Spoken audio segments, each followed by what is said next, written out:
Shabbat Shalom, everyone. This Shabbos is a very special Shabbos. Today is the 10th of Tevis, the day in which Jerusalem was sieged. And it's the beginning of the destruction of the Beit HaMikdash. And it's a day in which we think about our brothers and sisters in the land of Israel. God willing, we are leading a special mission on Saturday night, which is connected to this week's Torah portion. In this week's Torah portion, Vayigash Elav Yehuda, and Yehuda, Vayigash, the word Vayigash is an encounter. It's a very strong encounter in which Yehuda was ready to take on the entire Egypt in order to save his brother Benjamin from what he thought was danger of the leader of Egypt, which was really Joseph, his brother, who was putting them through the same exact process that they put him through in order that they should be able to do teshuvah, in order that they should be through the same exact scenario, and this time ready to take on the entire Egypt in order to save their brother. Instead, which they did many years to their brother Joseph, and they left him to be sold. The reality is this wasn't about nekama, this wasn't about revenge, but Joseph loved his brothers so much that he wanted them to go through that process so they shouldn't have any negative thing later on in their life because they did a full teshuvah. And then we get to the highlight of Joseph and Benjamin hugging and meeting each other, two brothers, long-lost brothers, who never really got to know each other, and now are reunited. The only real blood brothers, all the other brothers were half-brothers. And it says that when they finally see each other, they cry on each other's shoulders. You would think these are tears of joy or tears of emotion. But it says in Rashi, these are tears Joseph cries because in Benjamin's area in the future, every single tribe had a geographic area of Israel. The holy temples, the two temples of King Solomon, the Beit HaMikdash, as we know it, the Western Wall will be destroyed.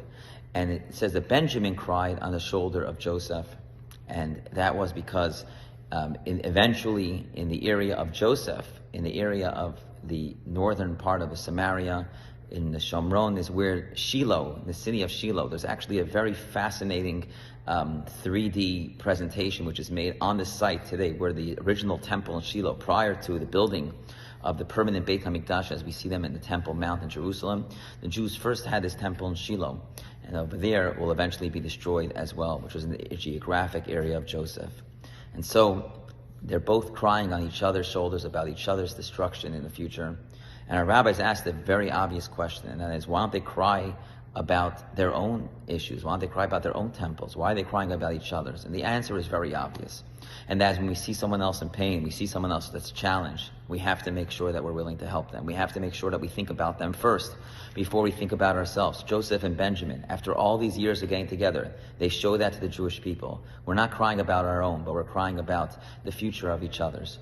And this is a very powerful message as we go into the Shabbos, as we are leaving with a group, God willing, on Saturday night or early Sunday morning now. Our flight was delayed to the land of Israel to be able to give out, together with 16 members of our community. We're going to be bringing 50 bags of warmth, of joy for our soldiers. We have hundreds of liners that were donated. We have jackets and tactical uniforms. We have bulletproof vests and 500 winter sets, 100 Leathermans, IFAC kits and medical kits and protein bars and every type of thing you can imagine that we're going to be handing out, toys for the children at the refugee hotels, iPads and Kindles for the 50 wounded soldiers we're visiting at Soroka Hospital and Tel HaShomer. And this is really the time in which us Jewish people are able to show our brothers in Israel. We always talk about Israel, how important it is, and that we're one body, we're one nation. But since October 7th, we had the opportunity to really stand up and show up for our brothers and sisters in Israel who need us at this time more than ever, especially our soldiers on the ground. We're going to be bringing them tremendous warmth of joy. We have special barbecues and concerts for them and events, and just being there for them is going to bring them tremendous joy. So we're so honored we're able to do this. And we think about how we can help Israel, how we can help our soldiers, how we can help the people there. There's so many ways in which we can volunteer, which we can bring goods, which we can support. We thank everyone for those who have already helped our mission. You can still get involved and support every dollar we're going to be presenting to the community of Kfar Aza and Be'eri, to the families directly, to the victims of terror and to their homes which were destroyed. We're going to meet with Avi Lulu, who was here last week in our community. Sadly, his son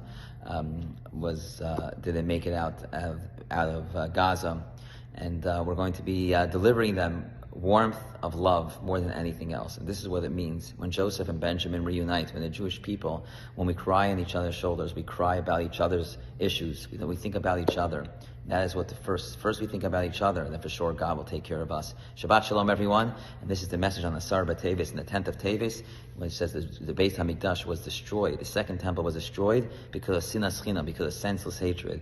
And the way to rebuild the Beit HaMikdash, the Rebbe would say, is through ahavas chinam, through senseless love. So let's show our love to our brothers and sisters wherever they may be, and God willing, we'll have a great victory. B'yachad natseach, together we'll be victorious. We'll be able to rebuild the holy Beit HaMikdash very soon in our days. Shabbat Shalom, we'll have peace and security together with Mashiach Tzidkenu.